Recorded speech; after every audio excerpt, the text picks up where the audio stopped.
Bueno, hay toda una versión que indica que la mufa es haber pronunciado el nombre de Nixon. Digamos Nixon, Nixon, Nixon. Aparentemente no lo era.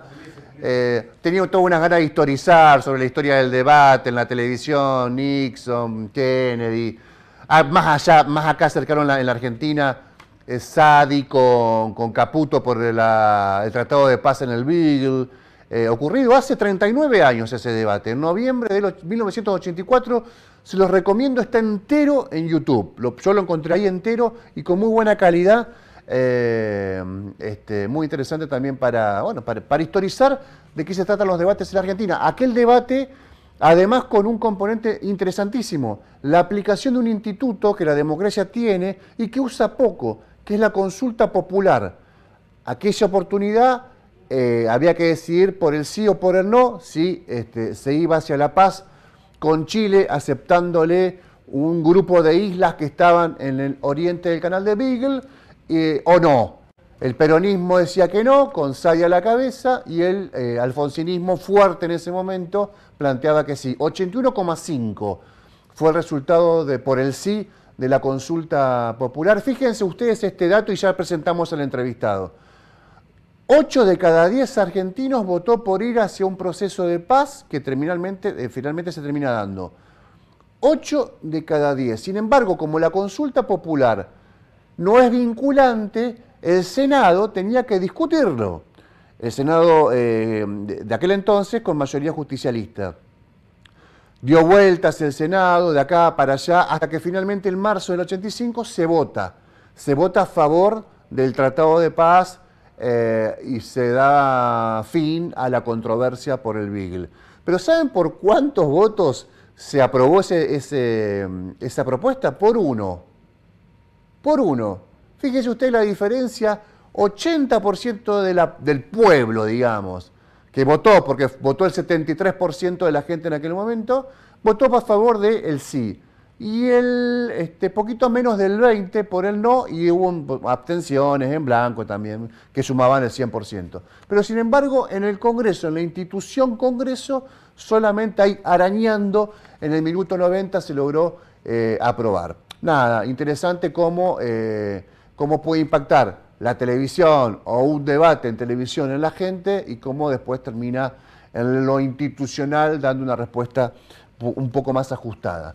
Dicho todo esto, teníamos muchas ganas de hablar sobre la importancia de los debates televisivos ahora en Argentina, con este modelo, con estas reglas.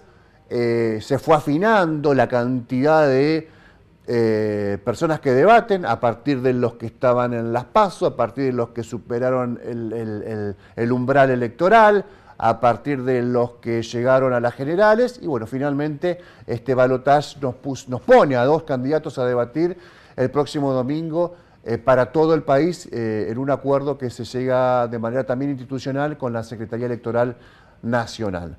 Yo no quiero dar tantas vueltas, creo que el que tiene más datos para informarnos y desasnarnos sobre hasta dónde sirve un debate y hasta dónde impacta un debate televisivo, tomamos contacto con Máximo Reina. Él es sociólogo, investigador y director del Observatorio Pulsar de la UBA. ¿Cómo te va, Máximo? Buenas noches, te saludamos de aquí de Santa Fe.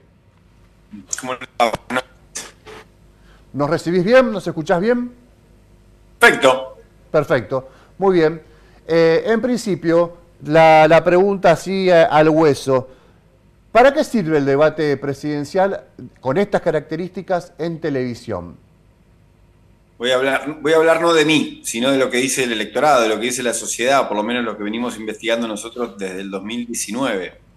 Aumenta la información, digamos, los ciudadanos, la sociedad, los argentinos creen que se aumenta el conocimiento sobre los candidatos, sobre todo porque tanto en el 2019 como en esta ocasión hay candidatos que son muy poco conocidos, que tienen un conocimiento bajo, como en este caso de Schiaretti o de Bregman, y en esos términos podemos decir que claramente aumenta el nivel de conocimiento. Esto es percibido de alguna manera por el público y aumenta el nivel de información, según de vuelta, dicho por ellos mismos, dicho por la sociedad misma. Aumenta el nivel de conocimiento, el nivel de información.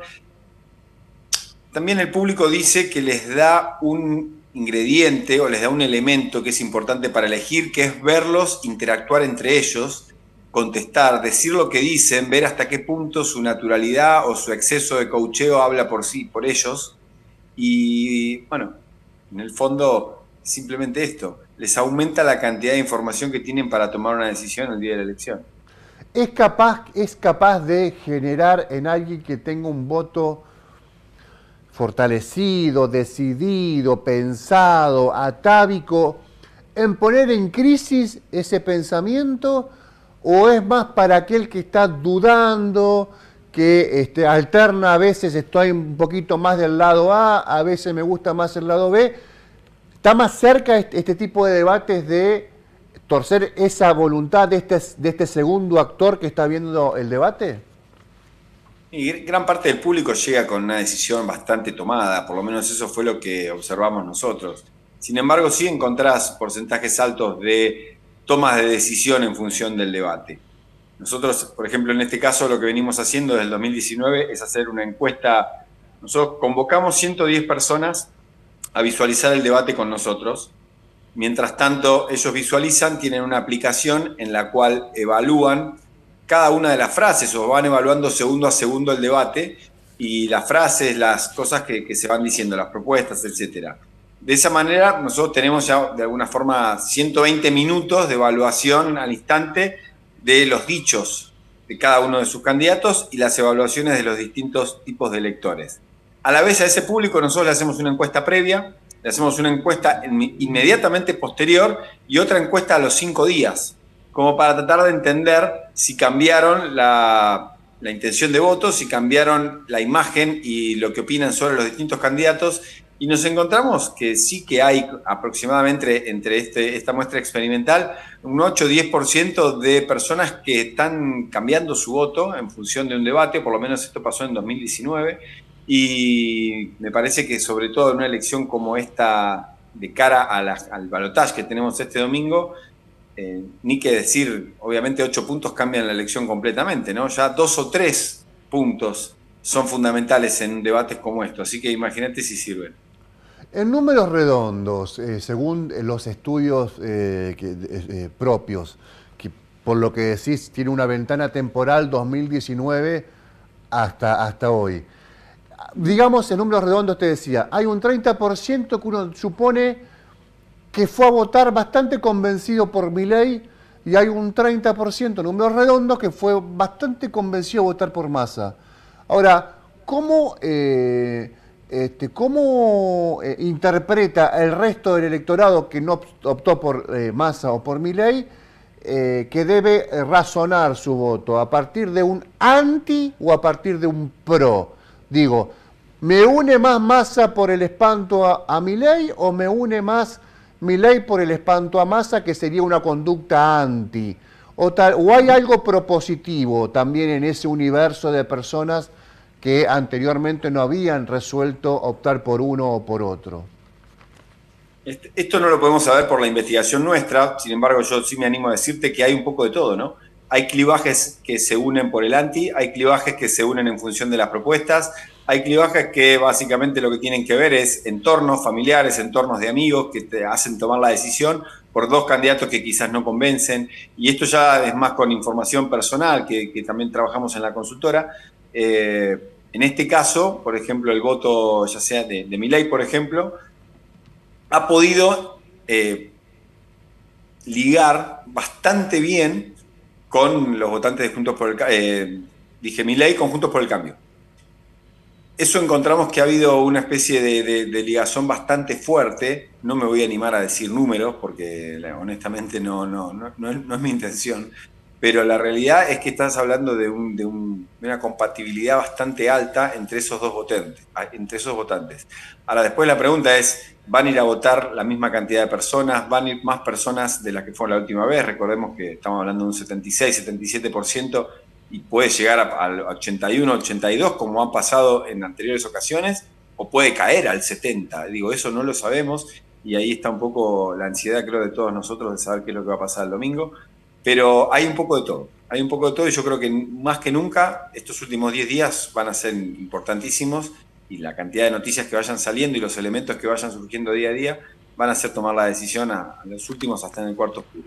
Interpreto por lo que acabas de decir al principio de esta última respuesta, que como que han medido si el matrimonio forzoso tiene química, el matrimonio Milei-Bullrich-Macri tiene cierta química, y si se puede amalgamar o si se puede sumar con mucha expectativa de rendimiento electoral ese matrimonio. Entiendo que, no quiero ser tu exégeta, pero entiendo que ha repercutido de manera positiva entre los dos electorados, el que estaba con Milei y el que estaba con Bullrich.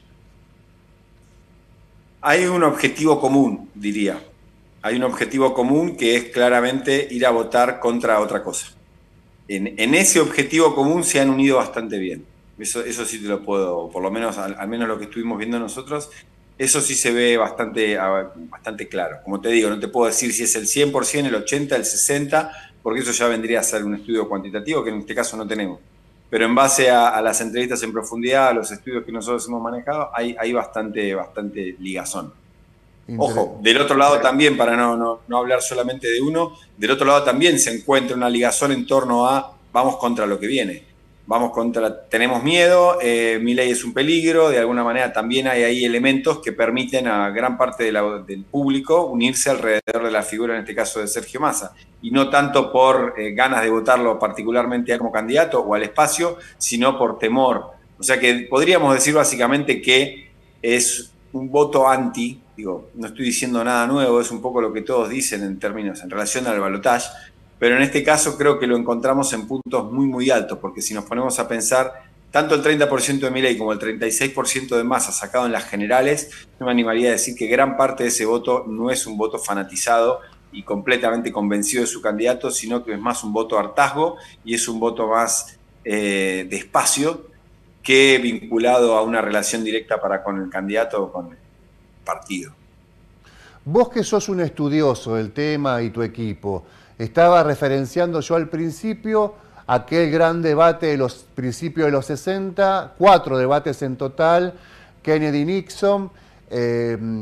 Hay una conclusión que se toma al final de esa serie de debates, que el debate en televisión fue ganado por Kennedy, pero aquellos que lo escucharon por radio dijeron que los había convencido más Nixon. Y en televisión había una mirada, una conducta, una postura más relajada, más tranquila, más apaciguada de Kennedy, que está a la vista, y una mirada más seria, tal vez más, el ceño fruncido, como una idea de colapso emocional contenido por parte de Nixon, que le generó incluso el detalle de la transpiración en la zona del bigote, podríamos decir, en la zona de la frente. Eso termina afectando o construyendo tal vez una mirada sobre que Nixon estaba más relajado y su talante era más apropiado para un presidente que el de Nixon. ¿Esto tiene en esta coyuntura, en esta realidad, algo que ver, incide en algo o es inocuo? Bueno, un poco el mismo público lo dice, ¿no? Digamos, sin ir a casi a investigaciones neurológicas, el mismo público ya te está diciendo que la forma en la que se manifiesta una persona, su tono, su forma de hablar, cómo mira al resto, cuánto lee, cuánto deja de leer, si se pone nervioso, etcétera, todo lo que tiene que ver con los rasgos de la personalidad por fuera de lo que uno dice, también arman una idea acerca de la capacidad que tiene un candidato o una persona para ejecutar o para hacer cierta cantidad de cosas. Por lo tanto, diría que sí, sin duda, hay una cosa corporal que tiene que ver con la toma de decisiones de nosotros, digamos, confiamos en alguien o desconfiamos de alguien también por su exterior, su forma de hablar, de comunicarse, de ser, por lo tanto es innegable. La última pregunta, sin nombres propios. ¿Tenés idea quién puede ganar el balotaje? Y si tenés más información, si lo va a hacer por poquito, más ampliado, más holgado, o es un dato que no aparece todavía. No, la respuesta es recontra corta, antitelevisiva y muy poco marketinera. No. Está bien, pero ultra sincera. Si querés te explico, si querés te digo, si querés la engalano de distintas maneras. Honestidad brutal a lo Calamaro, la tuya. Excelente. Creo que es un dato igualmente, ¿no? Creo que es un dato, justamente una elección tan difícil de cantar como esta, tan complicada. A mí me gusta decir algo, si me permitís. Creo que lo importante es entender, más allá del resultado del domingo, es que la sociedad argentina viene hace 1 año y medio, 2 años, muy agotada, muy cansada, con pocas expectativas positivas a futuro, entendiendo que todo el futuro que viene por delante es muy difícil, sabiendo que el país va hacia momentos de grandes conflictos. Perdón. La sociedad está muy poco contenta con sus dirigentes políticos, se siente poco atraída a la política, descree no solo de los dirigentes políticos, de nosotros los que hablamos en la tele, de los analistas, del periodismo, de los canales, incluso hasta duda de sus amigos y de lo que le dicen sus familiares. Sí. O sea, hay un clima muy, muy complejo y muy difícil que cualquier sea el presidente va a heredar ese clima. Que nadie piense que el que gane con 51, 52, 53, que no piense que tiene 53% del país a favor, porque va a estar en un error garrafal. Máximo, un abrazo grande, gracias por tu tiempo y por todos estos datos que estuvieron muy buenos para saber qué se viene el próximo domingo y bueno, para entender un poco más de qué se tratan estos debates. Muchas gracias. Gracias a ustedes. Hasta luego. Gracias. Máximo Reina hablaba con nosotros, sociólogo, investigador, director del Observatorio Pulsar de la UBA, hablando de para qué sirve el debate televisivo de presidentes, en este caso, de candidatos a presidente, y bueno, hay algún dato en el medio que puede... Me quedo con un dato. La sociedad Milei Bullrich tienen un común denominador. Son anti algo. Digamos, hay un electorado que es anti, es A, B y C. A y B estuvieron siempre manifestando ser anti-C.